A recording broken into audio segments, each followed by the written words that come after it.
Vibes. नमस्कार, अभिजित भारत मधून मी रोशनी लोखंडे आणि आपण बघत आहात न्यूज वाइब्स.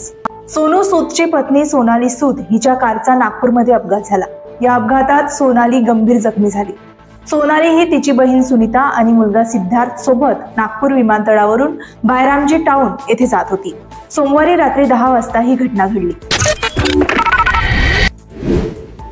दौंड शहरातील कचराकुंडीत अर्भक आणि मानवी शरीराचे अवयव आढळल्याची घटना घडली आहे.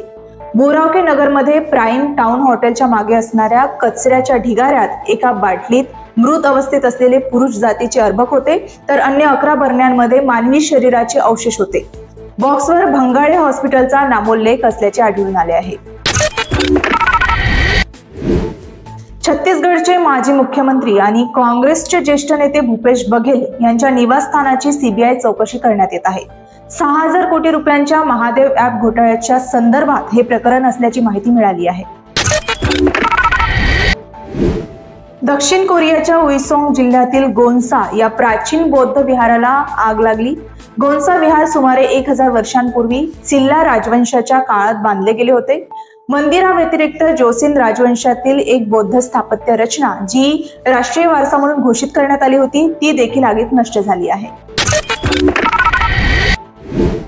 पटना येथील पाटलीपुत्र क्रीडा संकुलात झालेल्या ISTAF सेपक टाकरा विश्वचषक स्पर्धेच्या अंतिम फेरीत भारतीय पुरुष संघाने जपानला हरवून सुवर्ण पदक पटकावले आहे.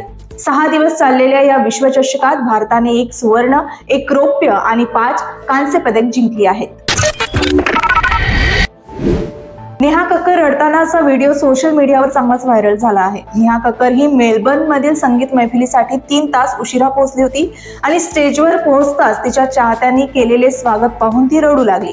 व्हायरल झालेल्या व्हिडिओमध्ये माफी मागून ती सांगत आहे की तिने कोणालाही वाट पाहायला लावलेले नाही. हा व्हिडिओ सोशल मीडियावर चांगलाच व्हायरल झाला आहे. आपण पुन्हा भेटूया अशाच नवीन घडामोडींसह. तोपर्यंत बघत रहा अभिजित भारत. अभिजीत भारत पहुंचे हर खबर तक.